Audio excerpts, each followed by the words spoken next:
Hi hello வணக்கம் மக்களே. சூப்பரான ரவா அடை தோசையும் சட்னியும் தான் பார்க்க போகிறோம். வாங்க எப்படி பண்ணுதுன்னு பார்க்கலாம். ஒரு மிக்சிங் பவுலில் 4 டேபிள் ஸ்பூன் அளவுக்கு ரவா ஆட் பண்ணிக்கோங்க.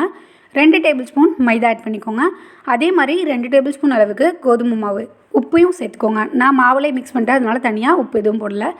இதுக்கு எந்த அளவுக்கு தண்ணி வேணுமோ அந்தளவுக்கு தண்ணி ஊற்றி நல்லா மிக்ஸ் பண்ணிக்கோங்க.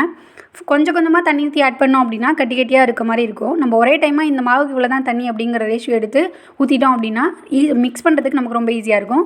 இது கூட மிளகும் ஜீரகமும் ஆட் பண்ணி நல்லா மிக்ஸ் பண்ணிக்கோங்க. எந்த கட்டியும் இல்லாமல் நல்லா அடமாவு பதத்துக்கு நல்லா மிக்ஸ் பண்ணி எடுத்துக்கலாம்.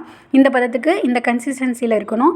மிக்ஸ் பண்ணி எடுத்ததுக்கப்புறமா இது கூட கட் பண்ண வெங்காயம், கருவேப்பிலை, பச்சை மிளகா, கேரட் ஆட் பண்ணிக்கோங்க. எல்லாத்தையும் கொட்டி நல்லா ஃபைனாக மிக்ஸ் பண்ணிக்கோங்க. மிக்ஸ் பண்ணிவிட்டு ஒரு 1/4 மணி நேரத்துக்கு இது ஒரு பக்கமாக ஊறட்டும். அடுத்து நம்ம சட்னிக்காக ரெடி பண்ணிக்கலாம்.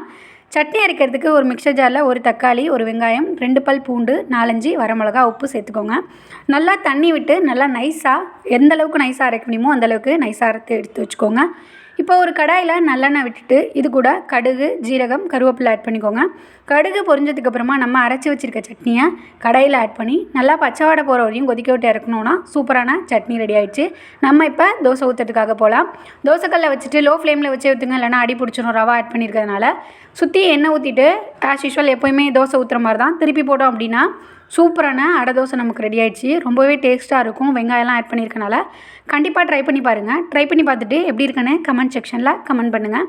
நிறைய பேர் வீடியோ சப்ஸ்கிரைப் பண்ணால் பார்க்குறீங்க, மறக்காமல் சப்ஸ்கிரைப்.